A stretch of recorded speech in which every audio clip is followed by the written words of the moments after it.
Ok, muy buenas tardes, chicos. Buenas tardes, Inge. Buenas tardes, Inge.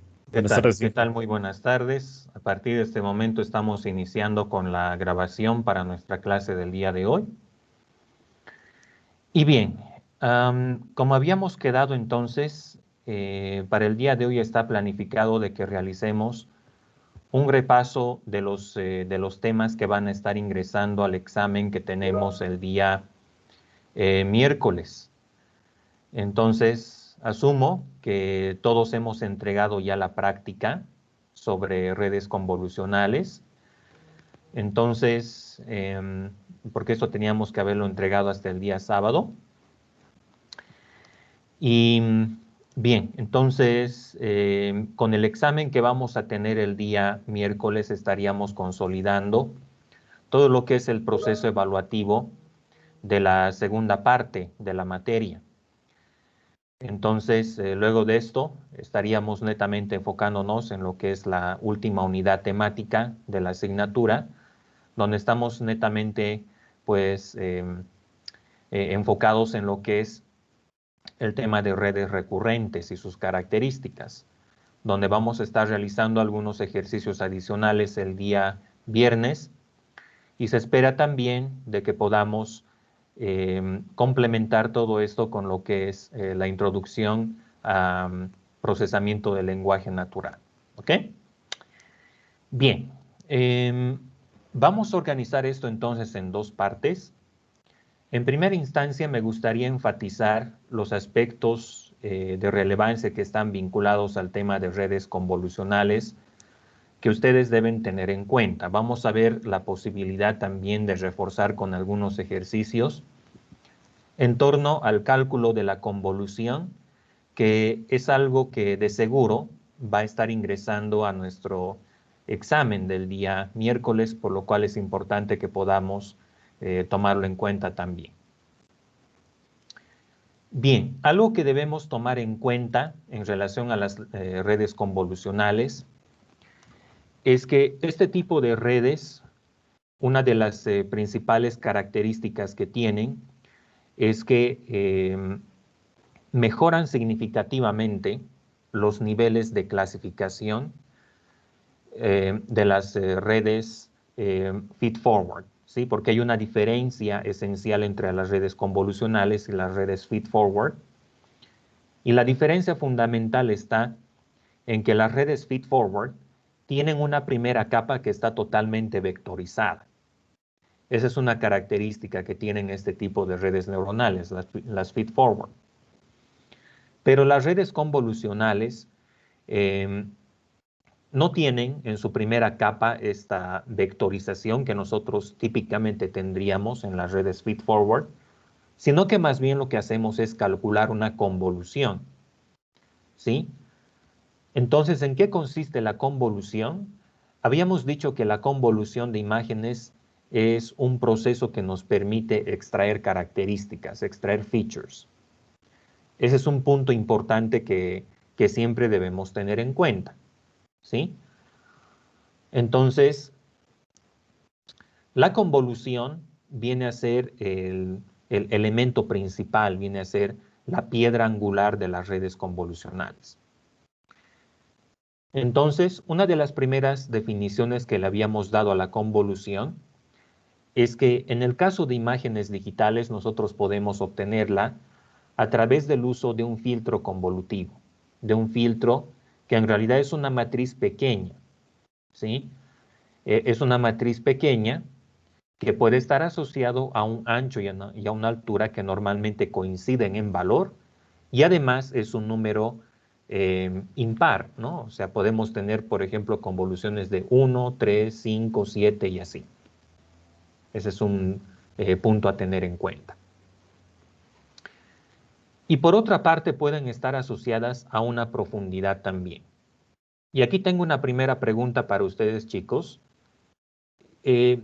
¿Cuál es la característica que define la profundidad de un filtro convolutivo? ¿Qué es lo que define la profundidad de un filtro convolutivo? Porque podemos tener un ancho, una altura, pero también una profundidad. Y por eso es que habíamos hablado de de filtros volumétricos también. Entonces, ¿cuál era el atributo que definía la profundidad de un kernel convolutivo? El número de canales de la imagen. El número de canales de la entrada, en este caso, ¿no? Entonces, tenemos una entrada, tenemos una salida. Algo que hay que tener en cuenta es que la profundidad de la salida está dada por el número de filtros que nosotros utilizamos para la convolución. Ese es un punto a tomar en cuenta. Bien, entonces, ¿qué es lo que hacen o cómo funcionan estas redes convolucionales? Lo que hacemos es pasar este filtro convolutivo por varios vecindarios, ¿sí? Dentro de toda la imagen, de tal modo que esta va cubriendo los espacios que involucran o que suman todo el espacio de nuestra imagen de entrada. Entonces, el principal propósito que nosotros tenemos acá es ir extrayendo características, extraer features, que están localizados en diversas partes de nuestra imagen. Entonces, con anterioridad, habíamos visto cuáles son las particularidades del operador de la convolución y hemos tenido también oportunidad de realizar algunos ejercicios en torno al cálculo de la convolución. Entonces, como les vengo diciendo, chicos, bueno, más adelante vamos a ver la posibilidad también de realizar algunos ejercicios, pero puedo asegurarles que por lo menos en el examen vamos a tener una pregunta sobre cálculo de convoluciones, por lo cual es importante que podamos repasar eso también. Ok, entonces en el ámbito de las redes convolucionales, el operador llamado convolución es básicamente la piedra angular. Es desde ahí donde empieza todo. Habíamos entonces establecido algunas particularidades en torno a la convolución por medio de kernels, que es en la cual nosotros estamos interesados. Y habíamos dicho de que hay una diferencia entre la convolución tradicional y el cross correlation. Y aquí viene otra pregunta para ustedes, chicos. Las librerías tales como Keras, TensorFlow, PyTorch, ¿cuál de estas dos implementan? ¿La convolución tradicional, la convolución purista o el cross correlation? Cross correlation. El cross correlation, ¿verdad? Que es la operación matemática que nosotros vemos acá, en la parte inferior. ¿En qué consiste esto? En ir tomando píxel a píxel los elementos que están en nuestra imagen original e ir calculando productos sucesivos. Luego sumamos estos productos y eso nos va a dar el feature map que corresponde, ¿no? Entonces, nosotros podemos tener, de hecho, varios kernels convolutivos y con cada uno de ellos vamos a estar realizando esta operación.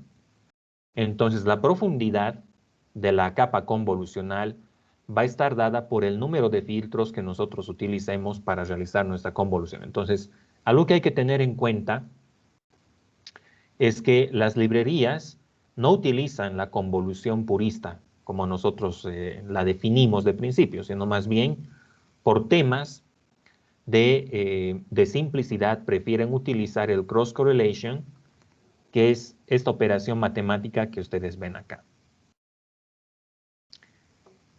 Entonces habíamos pasado a realizar algunos ejercicios sobre esto y creo conveniente practicar un poquito con este operador para que así todos podamos estar preparados en este sentido. Entonces yo me voy a copiar este ejemplo que lo vimos anteriormente. Pero voy a cambiar algunos valores, no va a ser lo mismo. Y vamos a abrir nuestra pizarra virtual. Ya, ahí tenemos entonces el planteamiento de este ejercicio. Vamos a cambiar algunos valores acá para que no sea lo mismo. Y así podamos diferir un poquito respecto a lo que vimos en este ejemplo sobre convoluciones. Bien, yo voy a cambiar entonces este valor de acá y vamos a hacer que sea, por ejemplo, un 3 en lugar de un 2. Bien, y vamos a ver si podemos cambiar algún otro valor por acá también. A ver, vamos a hacer que este sea un -1 y este también un -1. Bien, ¿cómo calculamos entonces la convolución de una entrada? A partir de ahora, esta estructura que podemos ver acá la vamos a identificar como entrada. Y este va a ser nuestro filtro. Entonces, lo que hacemos es aplicar la convolución entre comillas, porque ya les venía diciendo que este es en realidad un cross correlation, entre esta estructura y el filtro que nosotros hemos designado para tal propósito. Bien, entonces, lo primero que se hace es tomar el primer vecindario de acá.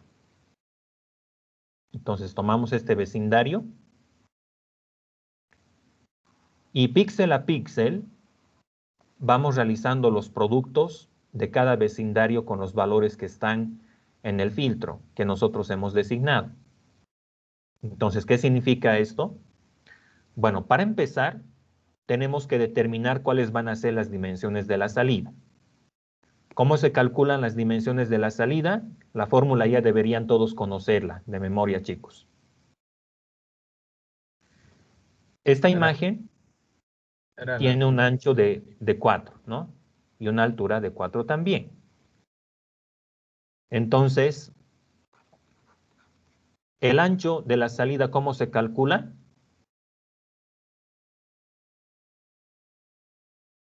Había una fórmula para eso, ¿verdad? Restábamos el weight, que sería 4, menos el weight del kernel, y le sumábamos 1, creo. Esto es K, ¿no es cierto? Y esto también es K. Entonces aquí es K y le sumamos 1. ¿Estamos de acuerdo con eso, chicos?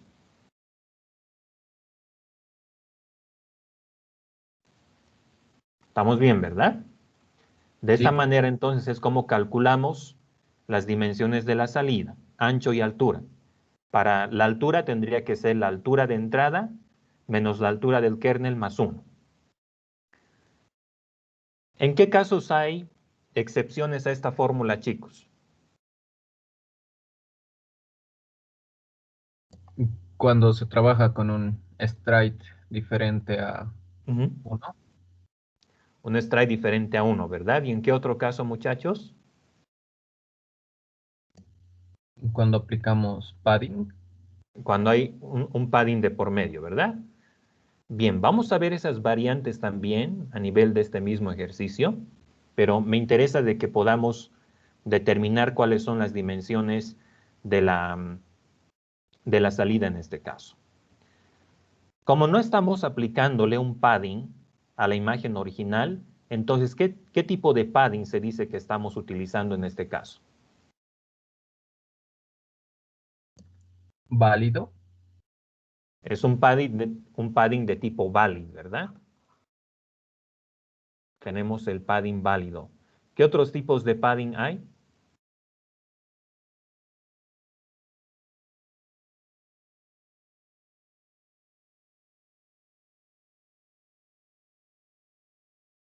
Tenemos el same, ¿verdad? Entonces, el válido significa que nosotros le aplicamos un valor de padding igual a 0. O sea, no hay padding en otras palabras. Pero el padding same indica de que nosotros tenemos que aplicar un padding que es igual a la parte entera de ¿qué, chicos?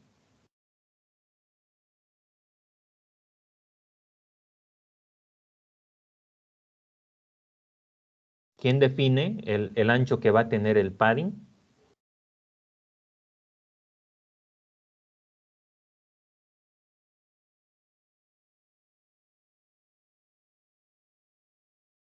Las dimensiones del kernel, ¿verdad? Entonces dividimos el ancho, la altura entre 2, sacamos la parte entera y eso nos da como resultado el padding que tenemos que aplicarle a la entrada, ¿no? O a la imagen original para poder tener las mismas dimensiones. de la entrada, ¿no es cierto? Para que la salida tenga las mismas dimensiones de la entrada. Bien, volvamos entonces ahora sí a nuestro ejercicio. Teniendo en cuenta estos aspectos, las dimensiones de la salida van a ser respectivamente para el ancho, como el ancho de la entrada es 4, entonces aquí reemplazamos 4.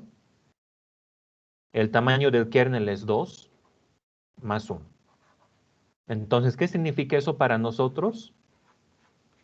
Que el ancho de la salida va a ser igual a 3. Entonces, primeramente, definimos nuestra matriz que tendría que ser de 3 por 3 porque la entrada es una matriz cuadrada y el kernel también. Entonces, el ancho va a ser lo mismo que la altura. Entonces, eso ya lo podemos identificar acá también.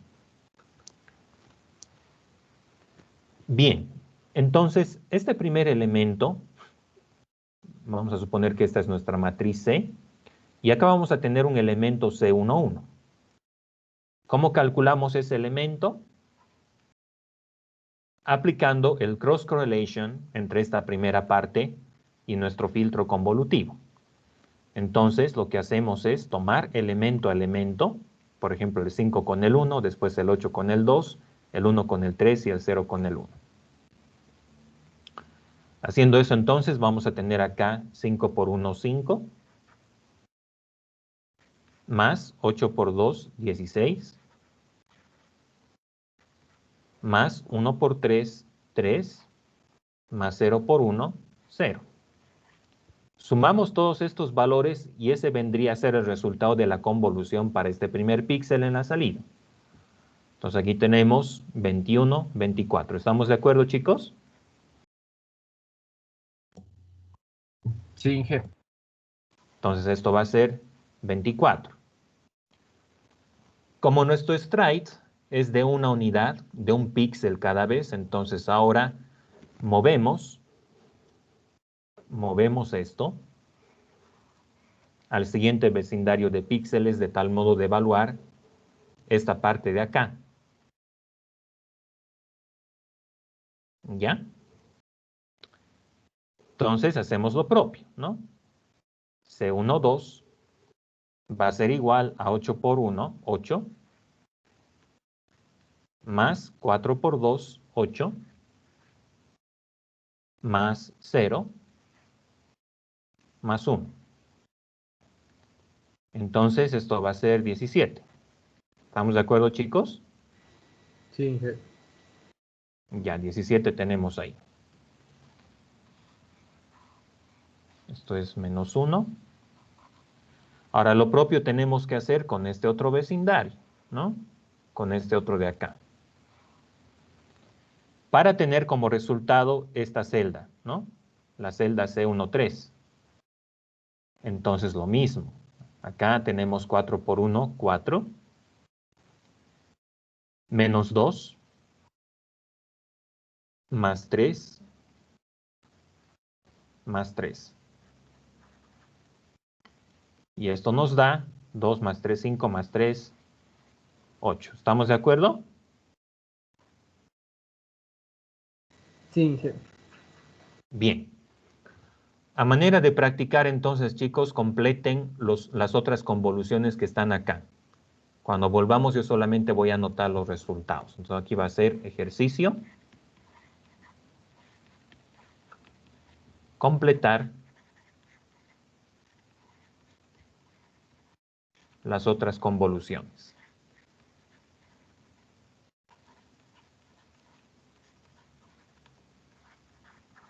Ya, proceda muchachos entonces, les voy a dar unos 10 minutos, hasta las 17:15. Ya, adelante muchachos entonces.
Ok, chicos, ¿ya lo tienen? Sí, Inge, pero igual que me confirmen mis compañeros, ¿no? Ah, ya. Eh, lo, ¿Qué lo tal? puedo ¿Cuáles dictar, son ¿no? los valores? C21 sería 12, ¿Ya? C22 19, C23 12, Ujú. C31 24, ¿Ya? C32 12 y C33 14. ¿Ya estamos de acuerdo con eso, chicos? Sí, Inge. Sí, Sí. Ya. Por ejemplo, tomando como referencia este vecindario de acá, no voy a hacer todos. Ustedes pueden verificar independientemente si gustan. Acá tenemos, para determinar este elemento de acá, tenemos que multiplicar elemento a elemento el vecindario con los valores que están en el kernel. Entonces acá tenemos 2 más 10 es 12, 12 más 12, 24, ¿no? Que es lo que efectivamente tenemos en este caso. Multiplicando elemento a elemento los valores que están en cada posición. ¿Estamos de acuerdo, chicos?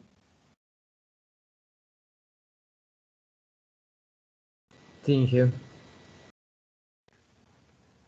Entonces, este es el resultado cuando nosotros introducimos un paso de un píxel, ¿no es cierto? Un stride de un píxel, porque lo que hacemos primeramente es evaluar la convolución, por ejemplo, de este primer vecindario.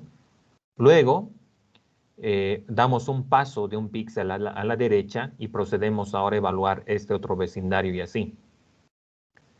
Pero este resultado cambiaría si es que nosotros utilizamos un kernel más bien o si utilizamos un stride de 2, ¿no? Entonces, pregunta acá, chicos, si estuviéramos utilizando un stride de 2, ¿cuáles serían las dimensiones de la salida? Con un stride de 2.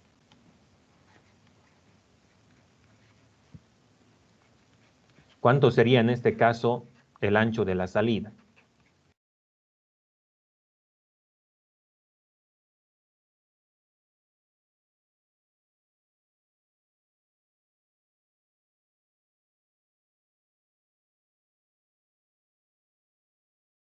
de 2 por 2. Ya, tendría que ser 2, ¿no es cierto? Y el alto también va a ser 2. Entonces, la altura va a ser 2 en este caso.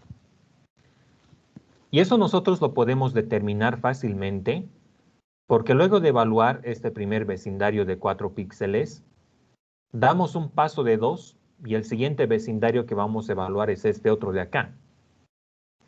Entonces voy a tener una primera convolución como resultado de evaluar este vecindario, pero luego voy a tener otro resultado, otra convolución, que es el resultado de evaluar este de acá. Luego este y luego el otro. Entonces, teniendo en cuenta eso, si el stride fuera de 2, ¿cuáles serían los elementos de la convolución, chicos? No necesitamos hacer el cálculo por ese caso, solamente podemos tomarlos de acá. ¿Cuál sería el primer elemento? 24. Ya, el siguiente 8. sería 8, el siguiente va a ser 24 y el último va a ser 14. Entonces solamente se preservarían los elementos que están en la esquina, en las esquinas de la matriz, si es que nuestro stride fuera de 2. ¿Estamos de acuerdo con eso, chicos?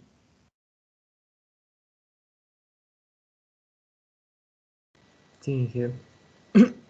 Muy bien.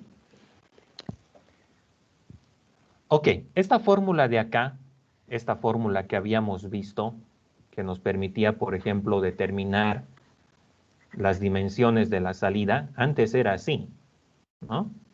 Antes lo teníamos de esta forma. ¿Cómo se modifica esto cuando ya hacemos uso del stride? ¿Qué fórmula es cuando ya tomamos en cuenta el stride, chicos? Creo que lo dividíamos entre el stride, ¿no? Todo eso. ¿Ya? Tendría que ser algo más o menos como esto de acá, ¿no? ¿Estamos de acuerdo, chicos?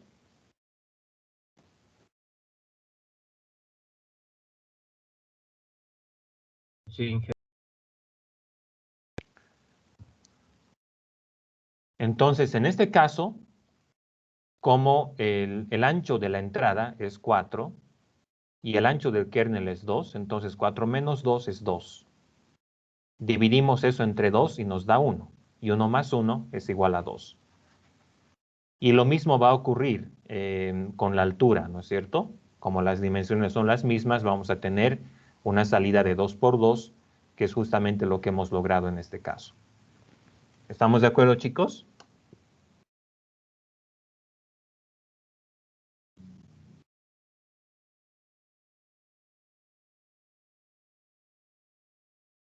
Todo bien hasta acá, ¿no? Sí, Ya. Y con el padding más, ¿cómo se modifica esta fórmula? Introduciendo el tema del padding, ¿cómo se modifica esta fórmula de acá para determinar las dimensiones de la salida?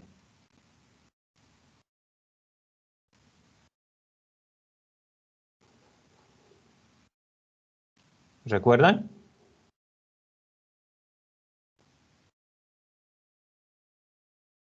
Porque al rato del examen no van a estar yendo a buscar la fórmula, chicos, ya tienen que saber. ¿Cómo se modifica esto con el padding más?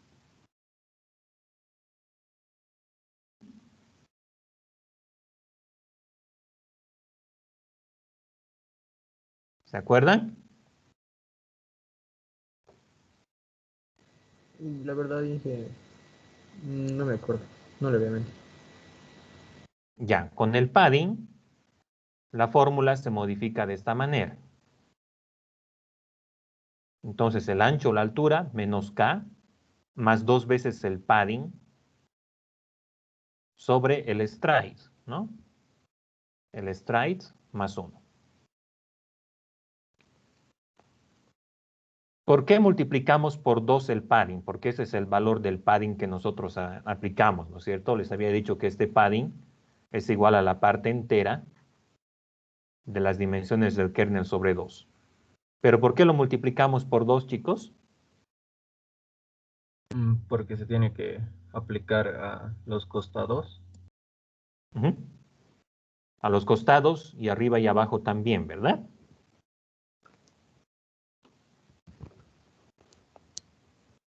Sí, Ok. Eso es entonces lo que quiero que tomen en cuenta estas formulitas, por si acaso, chicos, memorícenlas. Puede que haya algunas preguntas en relación a calcular las dimensiones de la salida y todo aquello. Ya tienen que tener esto a la mano, ya tienen que manejarlo con bastante precisión, ¿ok? Porque en ese momento no van a estar yendo a buscar la fórmula y todo eso, van a perder tiempo, chicos, se los digo. Entonces ya tienen que tener en cuenta eh, estas expresiones matemáticas. Bien, entonces ya hemos visto cómo realizar el cálculo de la convolución, hemos visto también cómo podemos determinar las dimensiones de la salida.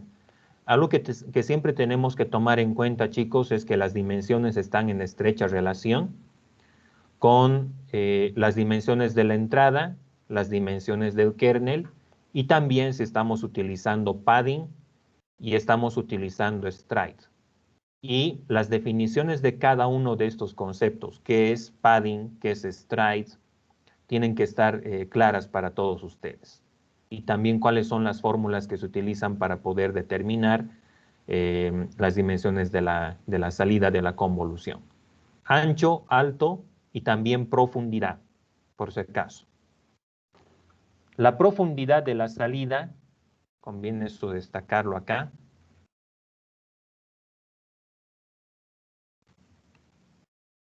Ya, la profundidad de la salida. ¿Cómo se determina, chicos? ¿Qué es lo que define la profundidad de la salida? El número de kernels que se están usando. Correcto, el número de kernels convolutivos, ¿verdad? Eso define la profundidad de la salida. Entonces, el número de canales o la profundidad del kernel propiamente dicho está dado por el número de canales de la entrada. El número de canales o profundidad de la salida está dado por el número de kernels que utilizamos. Entonces, hacemos la primera convolución con el primer kernel y generamos un feature map, un primer feature map. Luego hacemos una convolución con otro kernel más y de esa manera se van apilando los feature maps de tal modo de conformar estos volúmenes que nosotros veíamos en los diagramas de redes convolucionales. ¿Ok? Eso también tiene que estar claro para todos. Bien, vamos a pasar a ver entonces otros aspectos que me interesa que los puedan tomar en cuenta. Traten de practicar con otros ejercicios de convolución también para que así estén más seguros con los cálculos. Ok, pregunta acá chicos, ¿para qué se utilizaba la capa fully connected al final de una red convolucional? Para la predicción. Exacto, para realizar la predicción, ¿verdad? Esta última parte es una red feed forward. Entonces, como una red feed forward requiere que los datos de entrada estén vectorizados, lo que tenemos que hacer es que la última capa de la sección convolucional se la tiene que aplanar, se la tiene que vectorizar. Entonces, por ello, es que en los ejercicios de Python que nosotros veíamos, en los ejercicios con Keras, ¿no es cierto? Y con PyTorch también, lo que hacíamos era aplanar la salida de la última capa convolucional, de tal modo de que ésta se alimentaba a nuestro clasificador. ¿Ok? Bien. Entonces, en torno a esto están vinculados también otros aspectos tales como el fine-tuning, el transfer learning, que más adelante los vamos a estar repasando como tal. Bien, hemos definido ya el tema del padding. Me interesa que eso también lo puedan repasar. Ya saben ustedes qué es el padding. Cómo se definen las dimensiones de la salida. Les había dicho que esto está dado por el número de filtros que utilizamos para la convolución. Ok, otro aspecto que me interesa que lo puedan tener en cuenta, chicos, es el número de parámetros de una capa convolucional. A ver, en una red convolucional, chicos, ¿dónde están codificados los pesos sinápticos? ¿Quién tiene los pesos sinápticos? Creo que sería el kernel, Inge. El kernel tiene los pesos sinápticos, ¿verdad? Entonces, en este caso en particular, a ver, vamos a marcar eso. Nuestra entrada es una imagen de 7 por 7 con una profundidad de 3. Les había dicho que la profundidad del kernel está dada por la profundidad de la entrada. Como la entrada tiene una profundidad de 3, entonces el kernel también va a tener una profundidad de 3. Esos otros dos valorcitos, el ancho y la altura del kernel, que son estos valores, el ancho y la altura, y esta es la profundidad, ¿no es cierto? Este es el depth. Entonces, este ancho y esta altura nosotros los definimos. Puede ser 1 por 1, 3 por 3, 5 por 5, 7 por 7, etc. La profundidad está dada por el número de canales de la entrada. Eso también ya lo hemos indicado. Entonces, este kernel va a tener en total, bueno, en esta primera cara tiene 9 pesos, ¿no? 9 pesos sinápticos. En esta otra cara va a tener igualmente 9 pesos. Y en esta otra cara, en la parte superior, igualmente va a tener 9 pesos. ¿Sí? Entonces, en total, ¿cuántos parámetros va a tener o cuántos pesos sinápticos tiene este kernel volumétrico? Tiene 27. ¿Sí? Entonces, si estaríamos utilizando un segundo kernel de estas mismas características, de 27 pesos sinápticos. Entonces, en total, tendríamos 54 pesos sinápticos. ¿Ya? Pero el número de parámetros totales también debe tomar en cuenta los vías. Entonces, en total, ¿cuántos vías voy a tener? Serían 2. 2, ¿verdad? Tiene que haber un vías por cada filtro. Entonces aquí estoy utilizando un primer filtro y aquí tengo otro más. Por cada uno de estos entonces tiene que haber un vías. Entonces aquí voy a tener un segundo vías y acá voy a tener un primer vías. Entonces tengo 2 vías en total. Por lo tanto acá sería 2 vías. Por lo tanto el número total de parámetros sería la suma entre estos dos valores, lo cual nos da como resultado 56 parámetros. Ahora, ¿cómo podemos, en base a estos datos, deducir una fórmula que nos permita calcular el número, primeramente, de pesos que tenemos en una capa convolucional? Bien, esta es entonces nuestra capa convolucional y habíamos dicho que la profundidad de esta capa de salida, y lo voy a anotar, un NC, ¿no es cierto? NC super L, así es como lo vamos a denominar. Así es como vamos a identificar esta capa que estamos ahora analizando. El número de canales de esta nueva capa está dado por el mismo número de kernels que nosotros utilizamos, ¿no?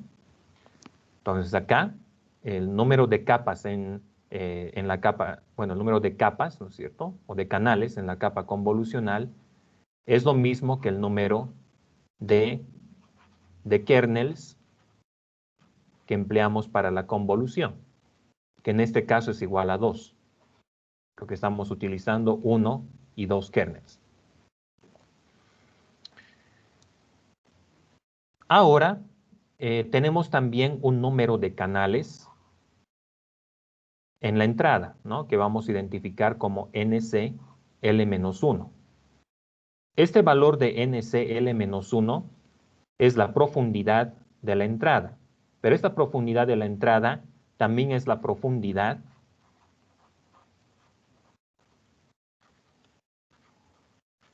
de cada kernel, ¿no? Es lo mismo que la profundidad de cada kernel. Entonces, este valor de 3 coincide con la profundidad del kernel volumétrico que estamos haciendo, que estamos aplicando en este caso. Entonces aquí el valor va a ser 3. ¿Ok? Bien. Ahora, cada kernel volumétrico va a tener un ancho y también una altura, ¿no? Entonces, por cada cara va a tener, por ejemplo, 3 por 3 kernels, 3 por 3 parámetros en total. Entonces, voy a tener 3 por 3 parámetros igual a 9, ¿no es cierto? Y ese va a ser el número de pesos que hay en una sola cara, ¿no es cierto? En una sola cara del kernel volumétrico. Pero sabiendo que este kernel tiene en realidad no una sola cara, sino que tiene 3 caras, entonces tengo que multiplicar este valor por 3, ¿no es cierto? Entonces 9 por 3, este valor de 9 por 3 me da 27 pesos en total.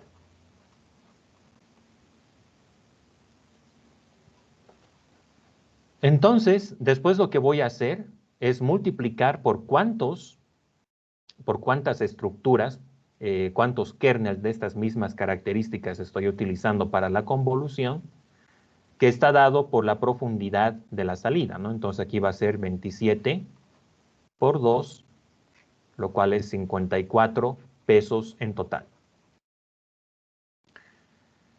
Bien, entonces, ¿cuál sería una fórmula genérica que podemos utilizar para determinar el número de pesos que hay una capa convolucional? Pues tengo que multiplicar primeramente estos dos valores, el número de canales de la capa actual, el número de canales de la anterior capa, y también las dimensiones del kernel. En este caso sería 3 por 3, pero si lo generalizamos va a ser K por K. Entonces la fórmula para el número de pesos va a ser la siguiente. Va a ser igual al número de canales de la capa actual por el número de canales de la capa anterior por K por K. Esta sería entonces la fórmula que nos permite determinar el número de pesos en total que se tienen que entrenar en una capa convolucional. ¿Estamos de acuerdo con eso, chicos? Sí, Inge. Y el número de vías, ¿a qué será igual? Al número de kernels. Correcto, a NC super L. ¿Estamos de acuerdo? Sí. Entonces, estas dos fórmulas, de hecho, las podemos ver reflejadas en la siguiente página, ¿no es cierto? Ahí tenemos entonces la fórmula para determinar el número de pesos, NC por L menos 1 por NC super L por K por K. Y lo propio para el número de vías en total que nosotros tenemos asignados, que va a ser NC super L. De esa forma, entonces, es como nosotros podemos determinar el número de parámetros de una capa convolucional. Entonces, esta es otra fórmula, chicos, que la tenemos que memorizar, que tenemos que tener en cuenta. Si se les pregunta en el examen cuántos parámetros tenemos en total, entonces primeramente hay que calcular el número de pesos, luego el número de vías y sumar ambos valores y de ese modo vamos a tener el número total de parámetros. ¿Estamos de acuerdo, chicos?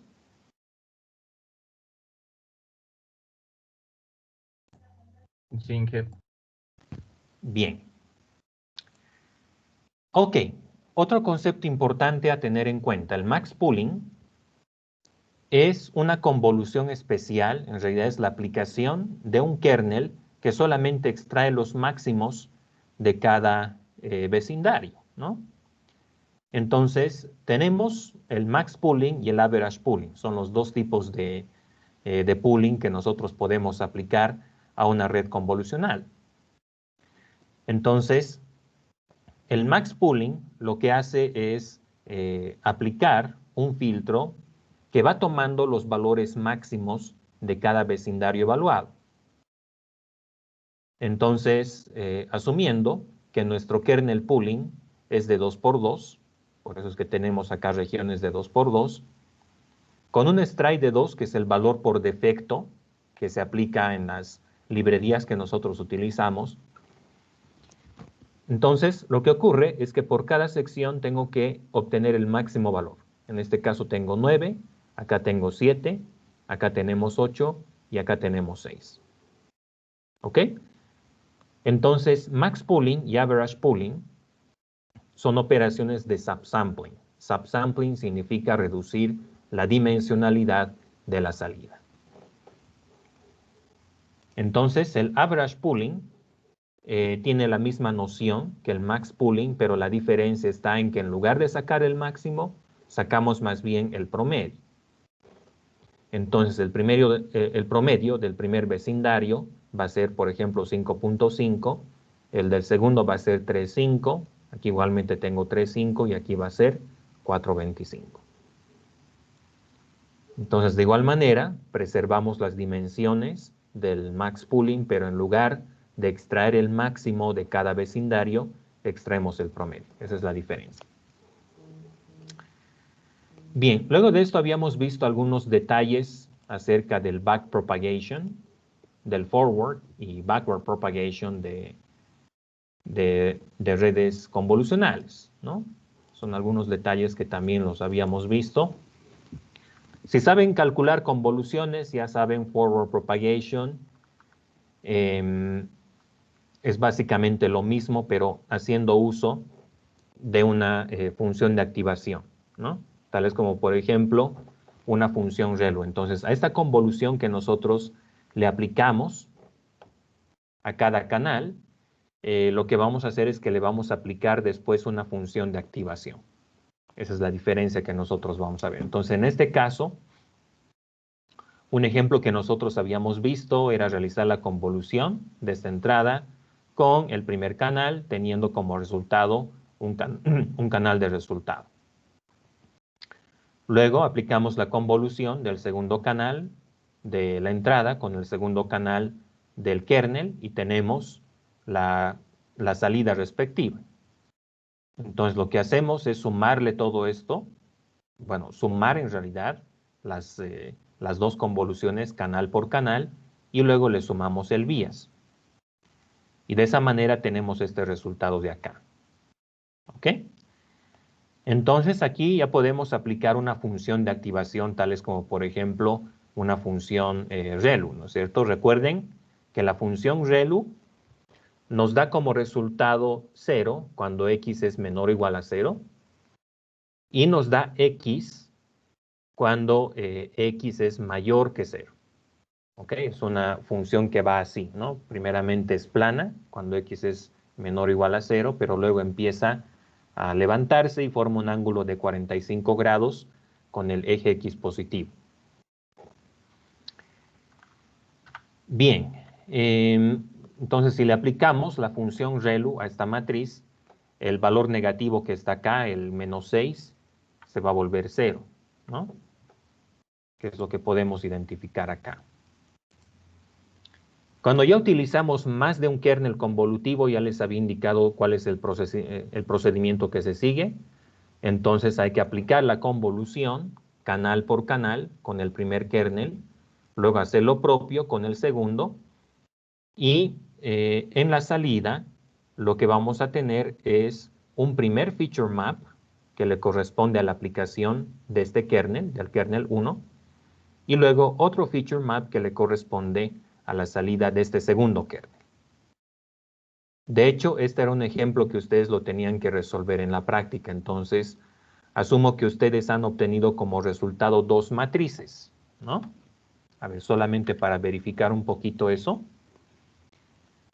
Entonces, acá tenemos una primera matriz. Este va a ser un O sub 1, por ejemplo, que le corresponde a aplicar la convolución de la entrada con este primer kernel, con el kernel 1. Y luego voy a tener una segunda matriz, O sub 2, que es el resultado de aplicar la convolución entre esto y el segundo kernel, o sea, este de acá. Entonces la salida en este caso tiene una profundidad de 2, tal como podemos advertir. Y bueno, nuevamente la pregunta, chicos, ¿cuáles serán las dimensiones de las salidas?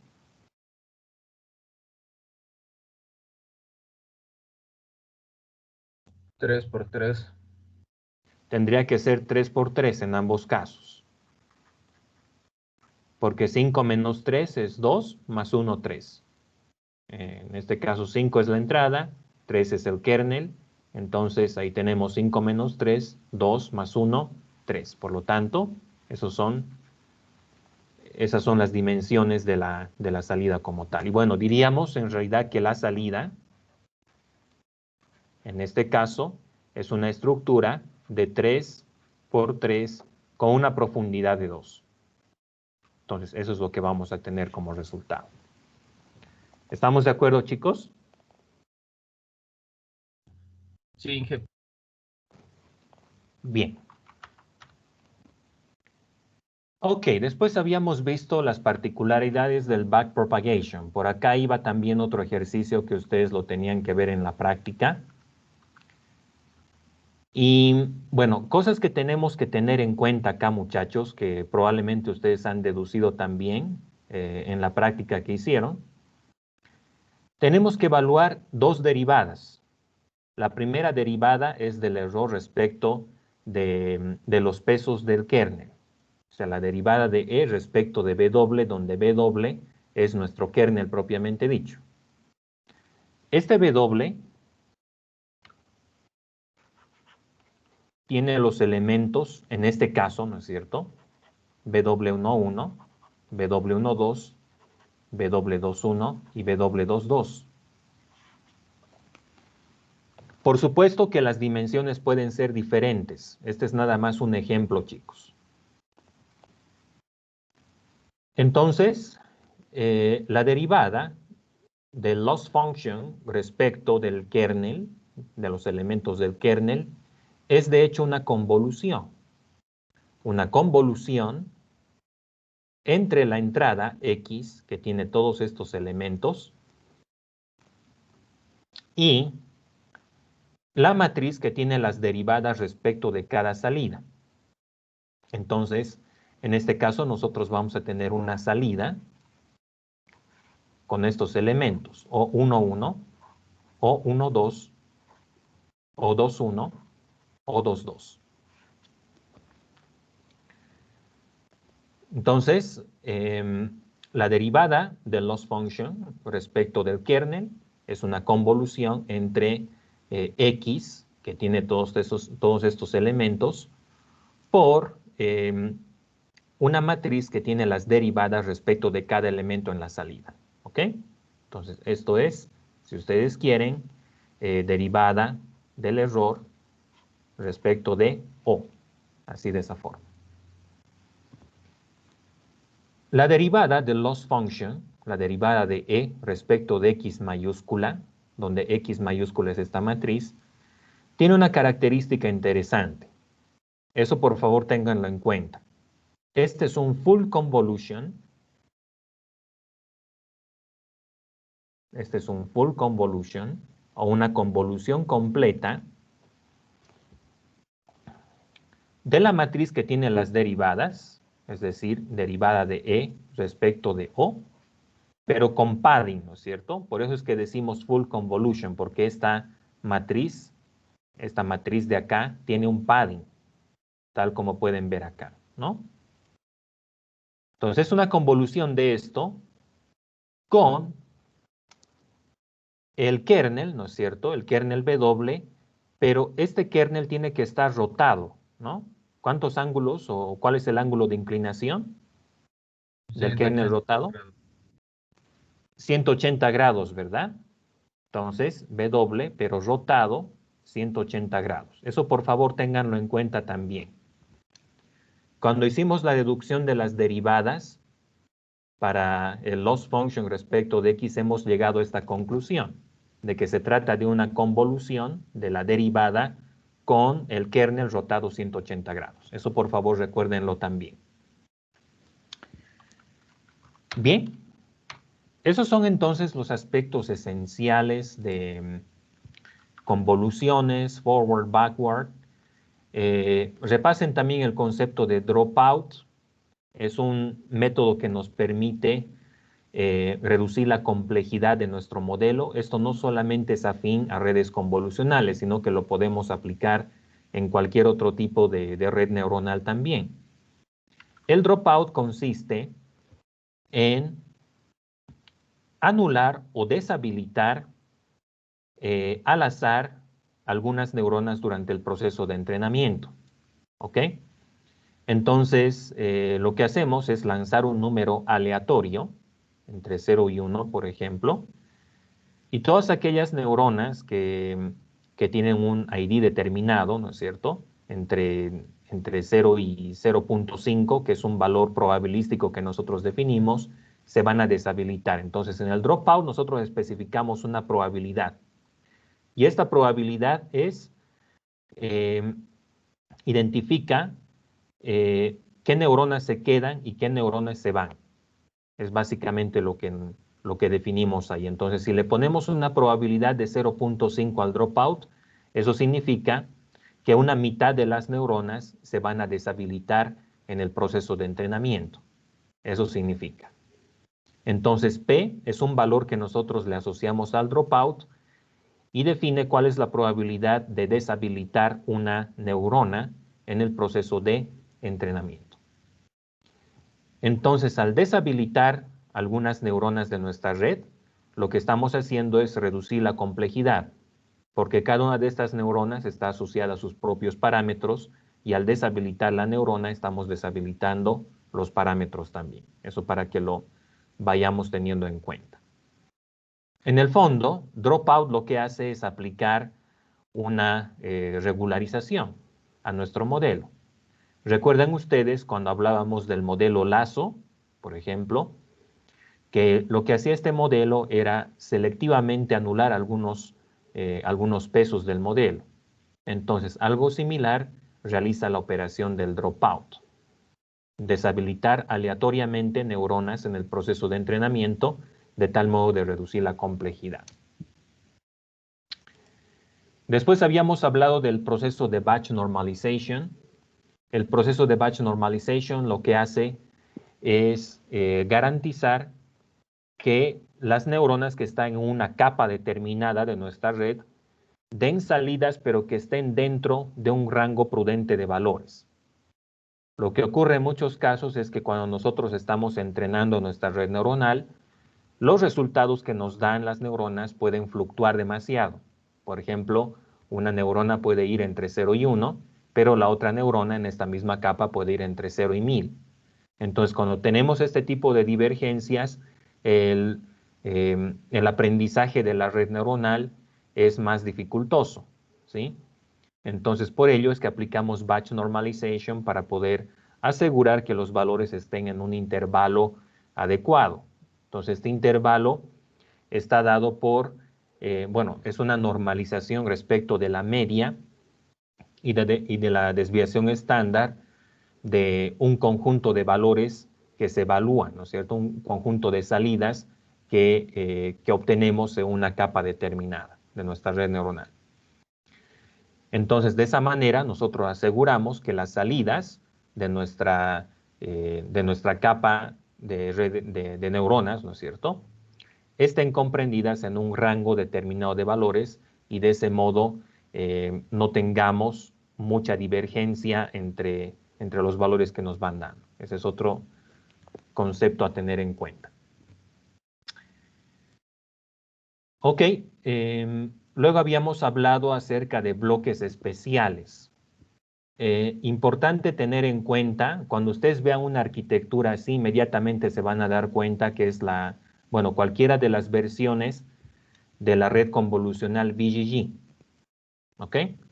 ¿Y cómo saben eso? Porque una red BGG tiene varias convoluciones o varias capas convolucionales de las mismas dimensiones seguidas de una capa de max pooling. ¿Ok? Por ejemplo, acá tenemos dos capas convolucionales, ambas de las mismas dimensiones, seguido de un max pooling. Entonces, siempre que nosotros vemos un max pooling, estamos reduciendo las dimensiones de la entrada. Por eso es que el siguiente bloque que vemos acá es de una dimensionalidad menor que el que teníamos en el anterior caso, y así, ¿no? Entonces, cuando ustedes vean algo como esto, inmediatamente se van a dar cuenta que se trata de alguna de las versiones de la red BGG. Ok. Entonces, la red BGG viene en dos versiones. La primera, ¿cuántas capas tiene en total? 16. Ok. ¿Y la otra versión? 19. 19, ¿verdad? Entonces, lo que caracteriza a ambas versiones de BGG es que tienen bloques de estas características, ¿no? Varias capas convolucionales seguidas de un max pooling.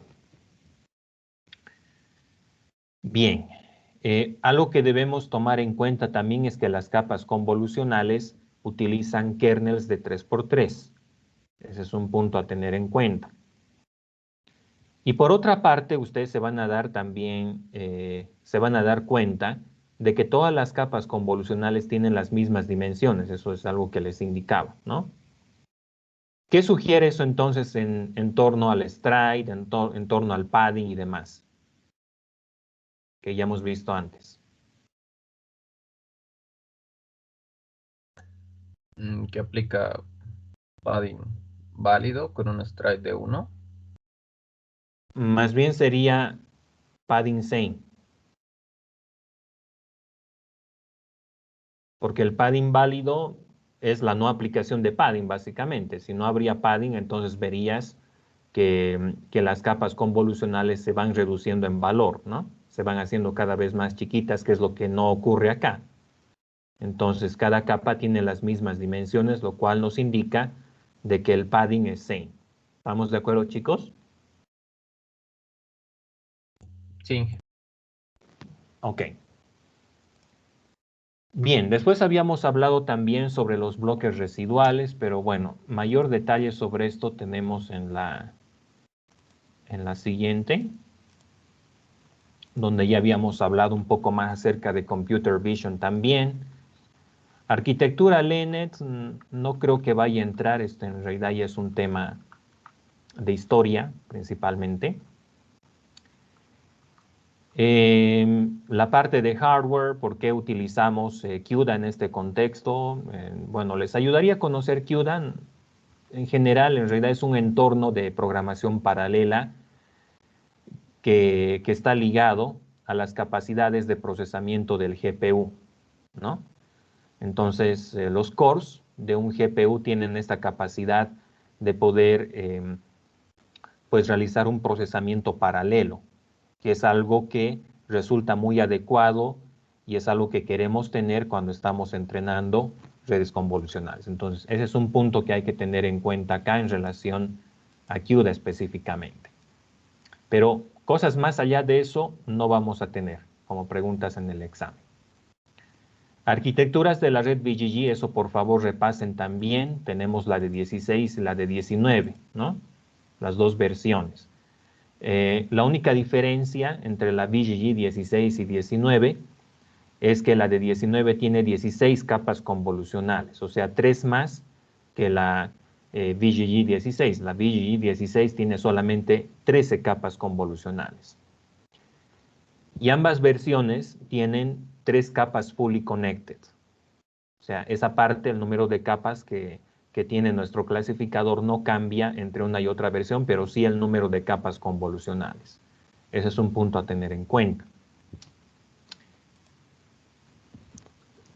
Bloques residuales. Los bloques residuales son aquellos que tienen una conexión entre la entrada y la salida. Aquí hay algo que me interesa que lo puedan tener en cuenta, chicos. ¿Qué es lo que diferencia esto entre los bloques Inception y este tipo de bloques que estamos viendo acá? Los bloques residuales suman la entrada con la salida. Por eso es que acá vemos un símbolo más, ¿no? Entonces tenemos varias capas convolucionales y luego al final sumamos la salida de esto con la entrada. Esto que ven acá es lo que se conoce como función identidad, pero también se conoce como función residual. Por eso es que este tipo de bloques se les conoce como bloques residuales, porque tienen estos saltos que conectan la entrada con la salida. ¿Ok? Ese es un punto a tener en cuenta. Y la operación que se realiza es la suma. O sea, lo que nos dé como resultado, la secuencia de capas convolucionales se va a sumar con la entrada al final. Entonces, esa es la función identidad. ¿Qué tipo de redes neuronales utilizan estos bloques, chicos?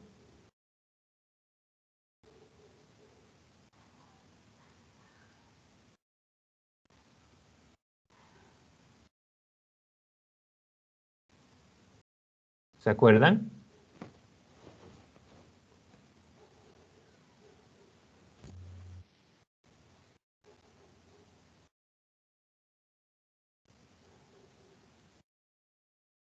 ¿Cómo se llamaba la red convolucional que utilizaba este tipo de bloques residuales, chicos?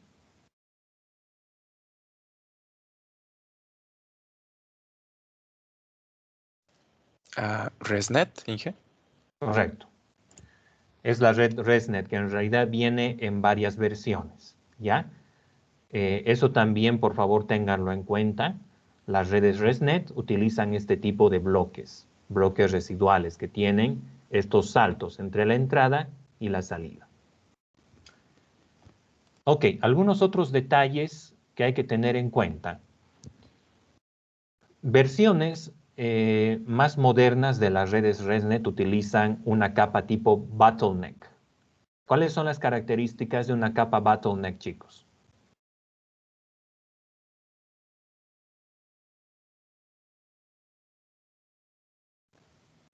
¿Cuál es la principal característica de una capa bottleneck? Que se realiza una convolución de 1 por 1. Ujú. Sí. Entonces, una capa bottleneck utiliza una convolución de 1 por 1. Se les conoce también como cuellos de botella, ¿sí? Porque estas capas especiales lo que hacen es reducir el número de parámetros entrenables, ¿sí? Entonces, si se les pregunta en qué consiste una capa bottleneck, ustedes van a decir es una capa convolucional que utiliza un kernel de 1 por 1.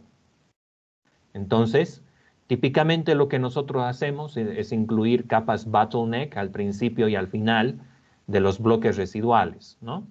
Entonces vamos a tener varias capas convolucionales en un bloque residual, pero al principio y al final vamos a tener también un bottleneck, que es algo que replica, por ejemplo, la arquitectura ResNet 50. Entonces, ResNet 50 es una red convolucional que tiene varias capas, que tiene varios bloques de estas características, ¿no? Entonces, al principio tiene un bottleneck, al final igualmente tiene un bottleneck.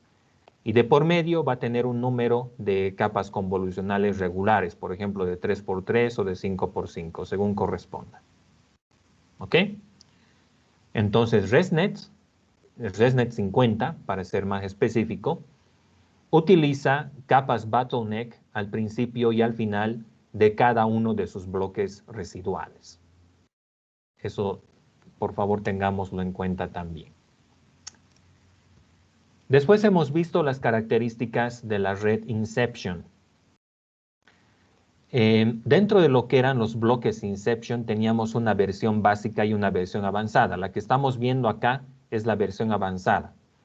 Pero de hecho en la práctica lo que les había pedido es que ustedes puedan diferenciar cuáles son las características de la versión básica y de la versión avanzada del bloque Inception. Entonces, ¿cómo estaba ilustrada el bloque básico Inception? Bueno, teníamos primeramente una entrada, un input. Esto lo vimos también a través de un ejercicio de Python que hicimos anteriormente. Entonces, la primera capa es un bottleneck, ¿no? De 1 por 1. Luego, la otra capa es una convolución de 3 por 3. La otra es una convolución 5 por 5. Y después tenemos también un max pool, ¿no? Tenemos un max pool. Y al final, ¿qué es lo que ocurre con todo esto? ¿Qué es lo que ocurre con todas estas capas? ¿Qué operación se realiza acá? ¿La suma Se concatena. o la concatenación? La concatenación, ¿verdad? Se concatenan, no se suman. En ResNet se sumaban, ¿no es cierto? Pero aquí se concatenan. Se concatenan a nivel de la profundidad. O sea que si esta primera capa tiene una profundidad de 3, esta otra de 5, entonces hasta ahí tenemos 8. Si esta tiene una profundidad de 3, entonces hasta ahí tenemos 11. Y si esta tiene una profundidad de 2, vamos a tener en total 13. Esta concatenación va a tener una profundidad de 13. ¿Ok? Entonces, el bloque Inception concatena. El bloque ResNet suma. Eso por favor tengámoslo en cuenta, chicos. Bien, esta es entonces la versión básica del bloque Inception, ¿no? Tenemos un bottleneck, tenemos una convolución 3 por 3, una 5 por 5 y un max pool. ¿Qué diferencia hay entre esto y la versión avanzada, que es la que podemos apreciar acá? Que es algo que les pedía que también de acuerdo a la lectura del paper de Inception lo puedan identificar. ¿Cuál es la diferencia principal entre la versión básica y la versión avanzada?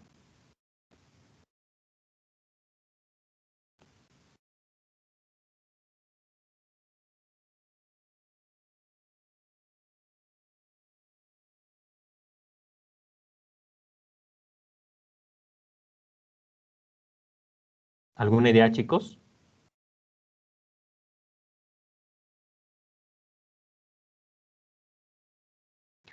La diferencia está en que en la versión avanzada utilizamos bottlenecks por delante de las convoluciones de 3×3 y 5×5. Vean ustedes que ahí están los bottlenecks, este primero y este otro. Y le ponemos un bottleneck, pero después a la capa de max pooling, que es este otro. Esa es la diferencia. ¿Estamos de acuerdo, chicos?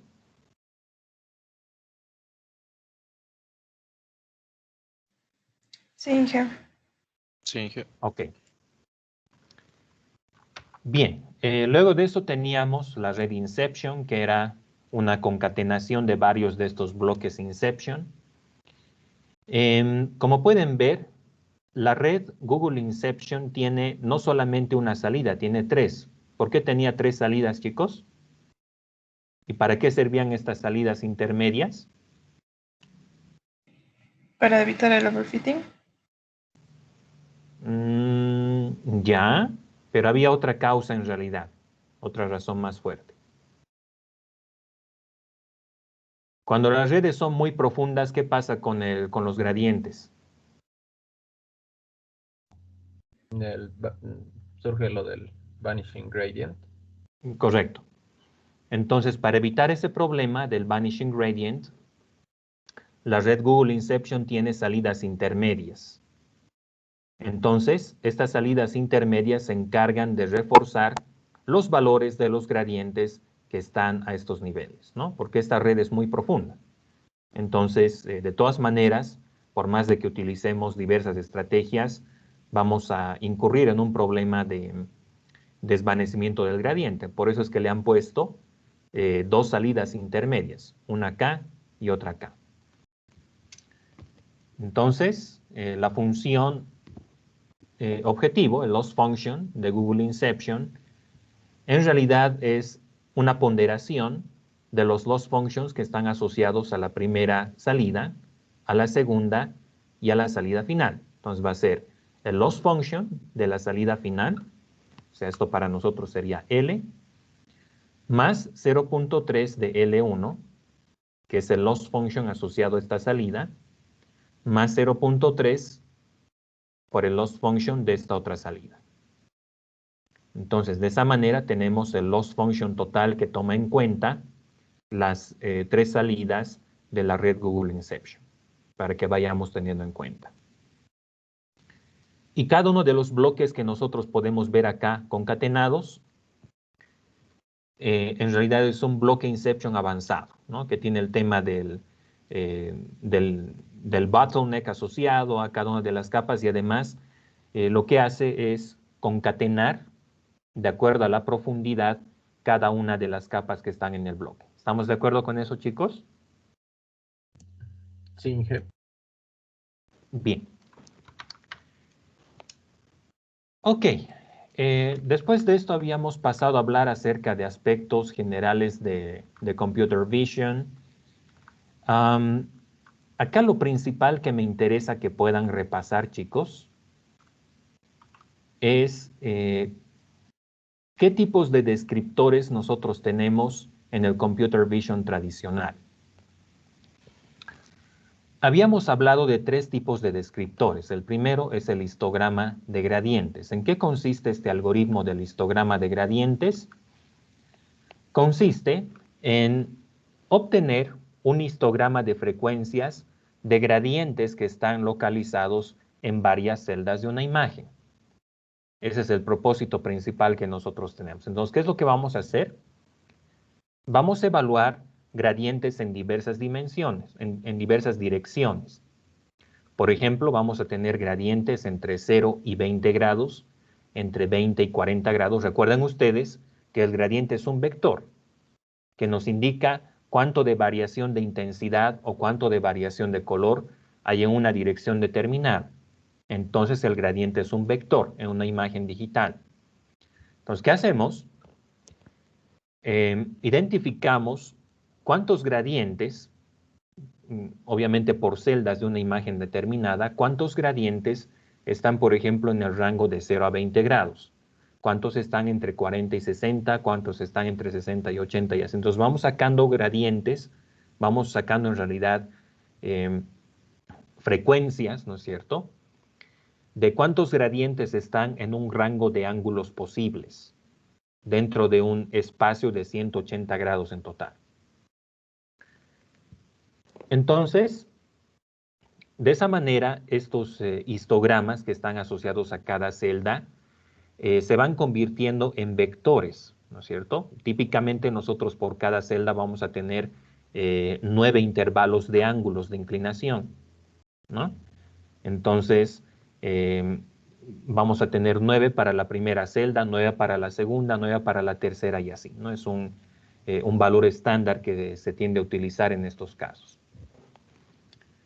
Entonces, a partir de ello, nosotros, por ejemplo, podemos determinar cuál es el tamaño del histograma de gradientes de toda la imagen, ¿no?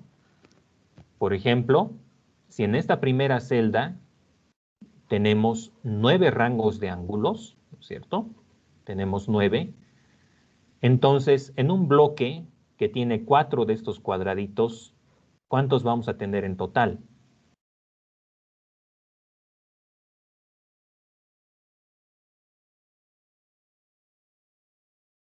Este bloque tiene 4 de estos cuadraditos pequeños, de estas celdas, que típicamente son de 8 por 8 píxeles. Entonces aquí voy a tener otro más y otro al final. Y cada uno de estos tiene 9 rangos de ángulos de inclinación. O sea, 9 bins, si ustedes quieren, ¿no? Entonces, si un solo cuadradito tiene 9 bins, el bloque de 4 cuadraditos, ¿cuánto tendría? 36. 36, ¿verdad? 36 bins. Entonces, estos bloques de 4 cuadraditos los voy a pasar de manera horizontal y de manera vertical también. Entonces, horizontalmente, por ejemplo, en este caso evaluamos 7 de estos bloques, ¿no? Este primer bloque va a pasar luego a este otro vecindario, luego a este otro, luego a este otro de acá y así. Entonces, en total, voy a tener 7 pases de este bloque de 36, ¿no? ¿Qué significa eso? Y bueno, luego este mismo bloque lo vamos a replicar hacia abajo. Entonces vamos a evaluar un primer bloque acá, otro bloque a este nivel, otro bloque más por acá y así, ¿no? Y de esa manera vamos a ir extrayendo los gradientes que están localizados en cada uno de los cuadraditos de los bloques, ¿no? Entonces, ¿qué significa eso? Que en total vamos a tener 36 por 7 por 15 parámetros que están codificados en nuestro vector H o G. Lo cual nos da un total de 3.780 parámetros en total. Entonces, al final, una vez que yo termine de computar el histograma de gradientes para toda la imagen, con estas configuraciones, o sea, 9 bins por cada cuadradito, por cada uno de estos cuadrados pequeños. Entonces, al final, lo que vamos a tener es 9 por 4, 36 para cada bloque, y luego 36 por 7 y por 15, que es el número de bloques que voy a evaluar en total a lo ancho y a lo alto. Lo cual me da un total de 3.780 features en total. Entonces, ¿qué significa eso? Que como resultado de evaluar este H o G, voy a tener un vector grande, ¿sí? Y cada uno de los elementos de este vector me dice a mí cuántos gradientes están en un rango de ángulos posibles, ¿no? En un rango de ángulos que nosotros evaluamos. Por ejemplo, cuántos gradientes tenemos entre 0 y 20, cuántos tenemos entre 40 y 60 y así, ¿no? Entonces, este es uno de varios métodos que nosotros podemos emplear para poder extraer descriptores de una imagen determinada. Por ejemplo, una vez que nosotros evaluamos el algoritmo HOG en una imagen de diversos tamaños, como en este caso. Por ejemplo, si tenemos una imagen de 16 por 16 con un tamaño de celda de 8 por 8, entonces por cada una de estas celdas, vean ustedes que voy a tener una representación más o menos así, ¿no? Entonces, ¿cómo funciona esto? Voy a hacer acá un pequeño gráfico. Entonces, entre 0 y 20 grados, por ejemplo, voy a tener una mayor cantidad de gradientes. Por lo tanto, esta flecha va a ser más larga. Pero entre 20 y 40 vamos a tener menos, por ejemplo, ¿no? Entonces, en esa dirección voy a tener una flecha un poco más pequeña. Luego, en esta otra dirección probablemente tengo una mayor cantidad de gradientes, entonces esto se va a expandir hasta ahí. En esta otra voy a tener una menor cantidad y así. Entonces, por simetría de los ángulos, lo que ocurre es que estas flechas se van a reflejar al otro lado también. Entonces, esta flecha larga que he dibujado primeramente acá se refleja al otro lado como un espejo. Lo propio ocurre con esta otra. Lo mismo con esta otra, ¿no es cierto? Con este igual y con este así, ¿no? ¿Qué es lo que ustedes pueden ver en las celdas que están acá, ¿no es cierto? Entonces, este sería la representación HOG de este bloque, ¿no es cierto?, de 8 por 8 píxeles. Luego tendría este otro para el siguiente vecindario de 8 por 8. Luego este otro para el siguiente y así, ¿no?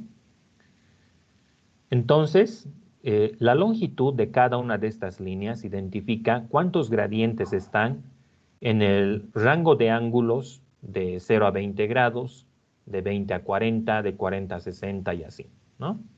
Que es lo que ustedes pueden ver, que son estas estrellitas que ustedes pueden ver en cada celda. ¿Estamos de acuerdo con esto, chicos?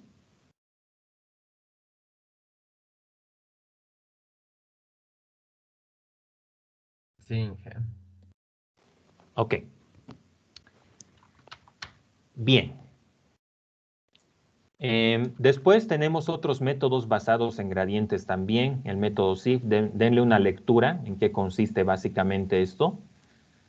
Una de las características esenciales y uno de los méritos que tiene SIFT frente a HOG es que SIFT es invariante respecto de la escala. Recuerden ustedes que hay una invarianza respecto de la escala, respecto de la traslación y de la rotación. Invarianza significa que el método es, bueno, que es invariante o que en realidad produce buenos resultados, si ustedes quieren, independientemente de la escala en la cual se evalúen las imágenes. Entonces, invariante respecto de la escala significa que el algoritmo produce buenos resultados independientemente del tamaño que tenga la imagen en la cual nosotros estamos evaluando los resultados. Entonces, algo importante en relación a SIFT que ustedes deben tener en cuenta es que, bueno, por una parte, es invariante a la escala, o sea, no importa en qué tamaño esté la imagen original, SIFT nos va a dar buenos resultados de todas maneras. Y por otro lado, lo que me interesa que puedan tener en cuenta acá, chicos, es que SIFT también es un método basado en gradientes. Es como un HOG, ¿sí? Pongámoslo de esa forma, pero que se evalúa en varios tamaños de imágenes, en varias versiones de la misma imagen, ¿no? O sea, en varios tamaños de la misma imagen original. Entonces, de ahí se derivan conceptos tales como la diferencia de gaussianos y demás, que es en realidad una operación que la realizamos a nivel de los filtros gaussianos que se aplican entre una y otra dimensión específicamente. Entonces, básicamente, de esa forma es como vendría a trabajar SIFT en lo que es la extracción de descriptores en una imagen determinada. Ok, habíamos visto algunos aspectos también sobre detección de imágenes. Les recomiendo darle una lectura a esta parte sobre Object Tracking también. Hemos hablado un poquito acerca del Optical Flow. El Optical Flow en realidad es un algoritmo que se aplica cuando nosotros ya no solamente tenemos una sola imagen, sino tenemos una secuencia de varias imágenes. Entonces, cuando tenemos una secuencia de varias imágenes, lo que queremos determinar es cuál es la velocidad en diversas direcciones, ¿no? Entonces, esta velocidad se traduce en una razón de cambio que se da en los ejes X, Y también en el tiempo. ¿Ok? Entonces, lo principal que a nosotros nos interesa es determinar un punto de interés en nuestra imagen, con qué velocidad se mueve en el eje X, en el eje Y también en el tiempo, que es lo que nosotros estamos ilustrando en este caso. Entonces, el cálculo del optical flow se traduce en un problema de regresión. De hecho, es una regresión lineal. Y lo que nos da como resultado esta regresión son las velocidades en el eje X y en el eje Y de un punto determinado. Eso es lo principal que nosotros obtenemos. Entonces, cada uno de estos valores que ustedes ven son las razones de cambio en los ejes X, Y también en el tiempo. Y conociendo esos valores, nosotros podemos determinar la velocidad de un punto en el eje X y en el eje Y también, que es algo que nosotros estamos codificando en este vector V, ¿no es cierto? Que tiene ambos componentes, la velocidad en X y la velocidad en Y. Entonces, este valor del vector V lo podemos determinar simplemente calculando la inversa de A, de esta forma, por B, ¿no? Como les decía, en realidad esto es una regresión lineal. Ustedes ya han visto esta expresión anteriormente. Y, bueno, si nosotros operamos cada uno de los elementos que están en A y B también, vamos a llegar a este resultado. Y al final lo que nos interesa es obtener las componentes de la velocidad en X y la velocidad en Y. ¿Ok? Bien, entonces, sobre esta parte de Computer Vision tradicional, denle una repasada general, pero no se detengan mucho en eso. Lo que sí me interesa de esta parte que puedan considerar más es cuáles son los algoritmos tradicionales, ¿no es cierto? ¿Qué es lo que nos permiten hacer? Y lo más esencial de esta parte que me interesa que puedan repasar es el cálculo de las convoluciones, ¿no es cierto? La arquitectura de las redes convolucionales, eso sí tiene que estar claro.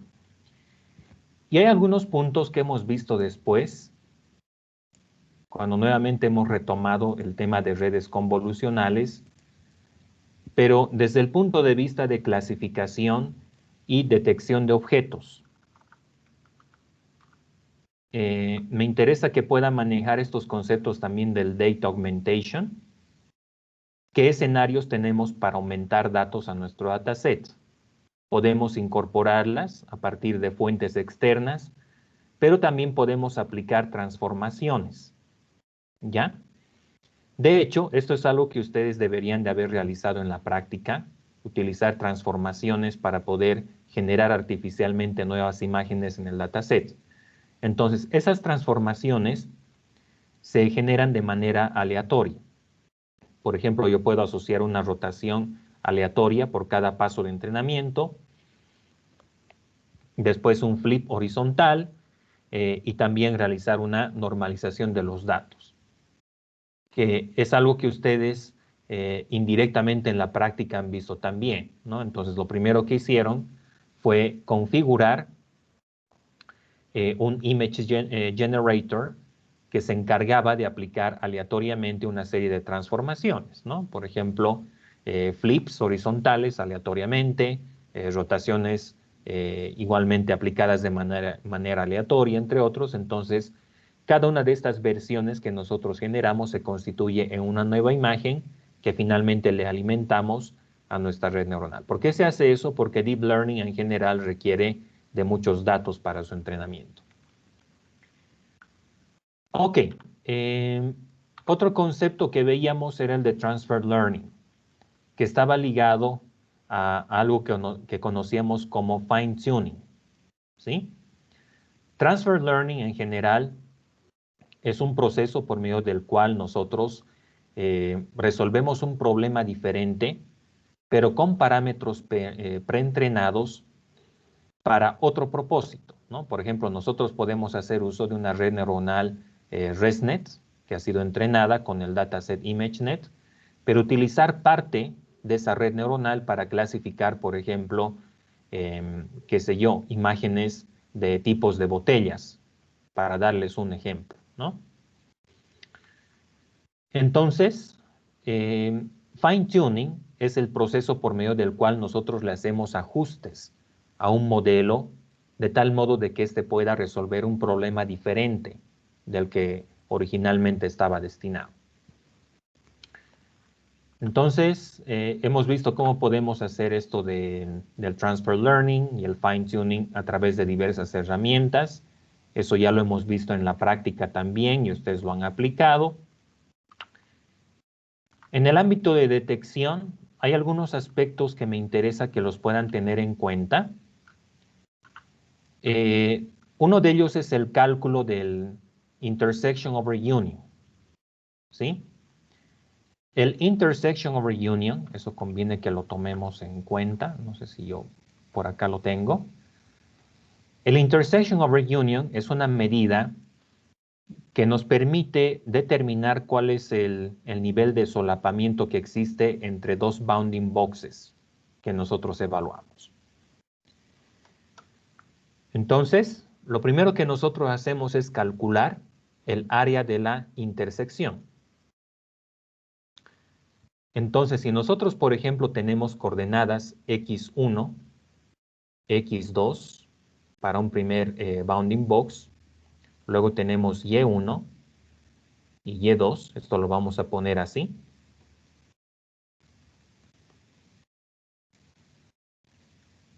Y tenemos lo propio para otro rectángulo. Aquí vamos a tener un x1 del segundo rectángulo, un x2 del segundo rectángulo, un y sub 1 igualmente del segundo rectángulo y un y sub 2 del segundo rectángulo. Para poder calcular el área de esta partecita, de esto que está pintado, tenemos que primeramente calcular cuáles son las dimensiones del ancho, ¿no es cierto? Y de la altura también. Entonces, ¿cómo determinamos el ancho de la intersección, chicos, en base a estas coordenadas?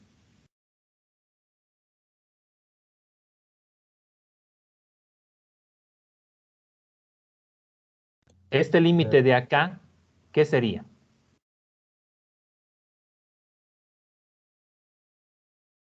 Sería el right del primer bounding box. Correcto. Sería el x2 del primer bounding box, ¿no es cierto? Y el de la izquierda, ¿qué sería?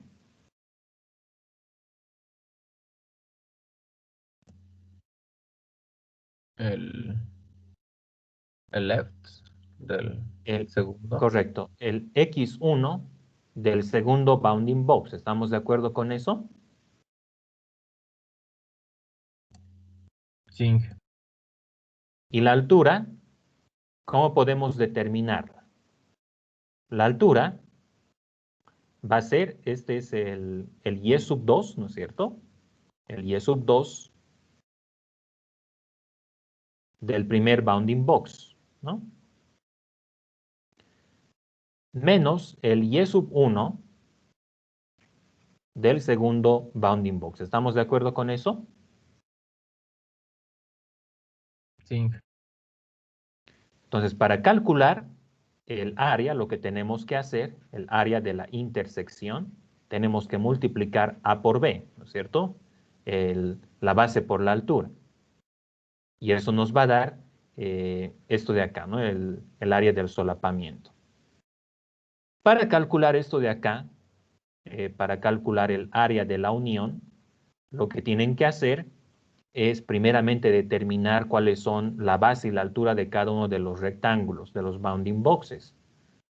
Entonces, por ejemplo, el área 1 va a ser igual al producto de x2, 1 menos x1, 1 por y sub 2, 1 menos y sub 1, 1.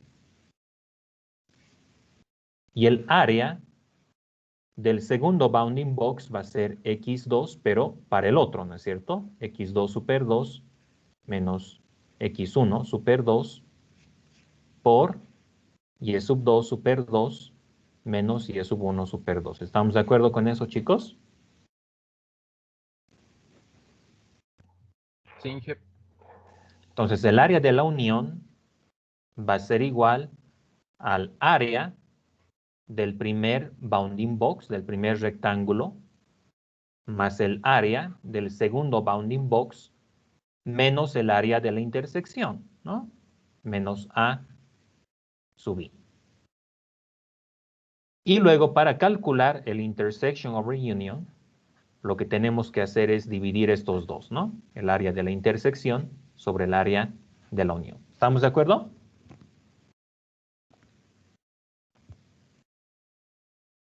Sí, Inge.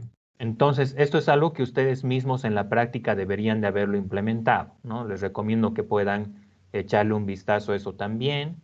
Esa es la forma en la cual calculamos el intersection over union. Entonces, es posible que en el examen tengamos una pregunta que esté relacionada a calcular el intersection over union también. Bien, métodos de detección que hay que tener en cuenta acá, muchachos. Me interesa que identifiquen cómo funciona RSNN en su primera versión, que es algo que ustedes también han implementado en la práctica. ¿En qué consiste RSNN en general? RSNN es un modelo que nos permite primeramente encontrar regiones de interés. ¿Qué método se utiliza para poder encontrar estas regiones de interés en la versión primera de RSNN, chicos? Ustedes en la práctica deberían de haberlo visto también.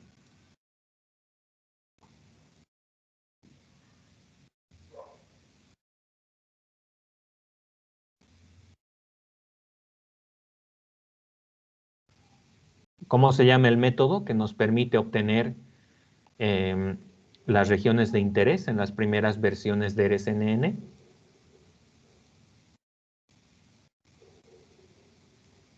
Búsqueda.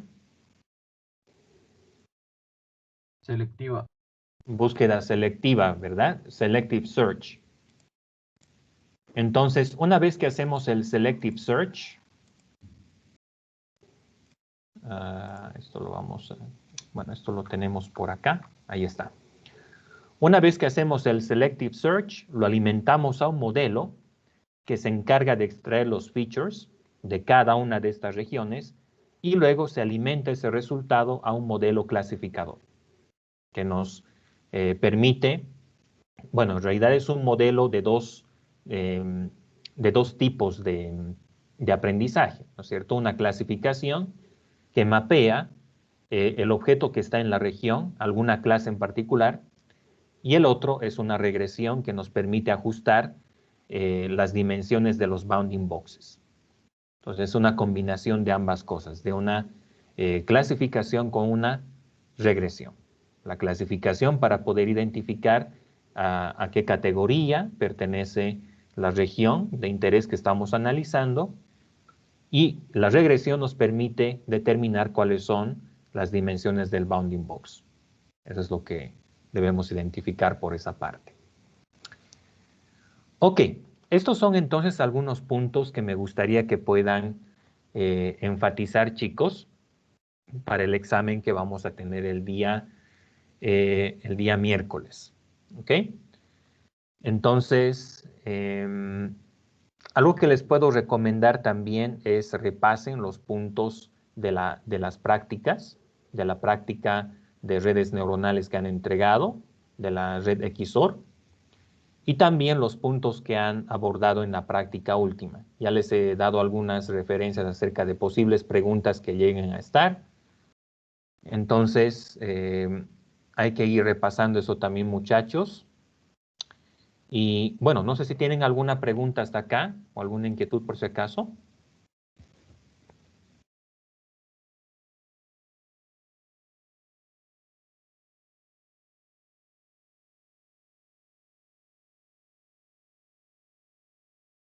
Todo bien, Inge.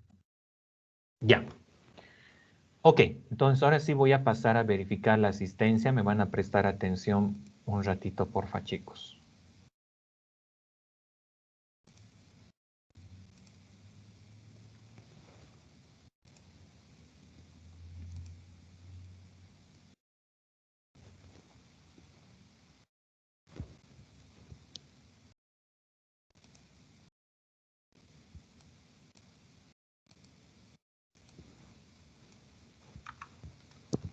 Fernando, estás, ¿no?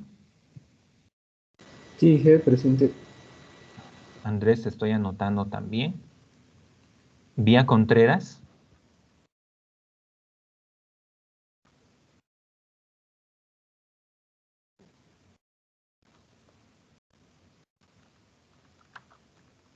Daniela Córdoba. Presente, hija. Daniela, ¿entregaste al final la práctica? Porque ayer vi que no estaba disponible. Ah, qué raro. Lo voy a revisar ahorita. Ok. Eric Galleguillos. Ok. Christopher. Presente, Inge. Lenar. Presente, Inge. Eduardo.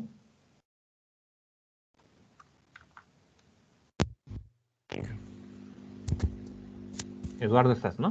Ok. Sí, presente, Inge. Brian. Presente, Inge. Johan. Presente, Inge. Dora, estás, ¿no? Te estoy anotando. José Sí, Alejandro. hija, presente. José Alejandro Villarroel. Ok. Bien, eso es todo entonces para nuestra clase de hoy día, chicos. El día miércoles nos vemos para el examen entonces. Que tengan todos buenas noches. Hasta luego, Buenas Inge. noches, Inge, hasta Hasta luego. luego, Ok. Inge. Hasta Chao, luego, chao. Inge.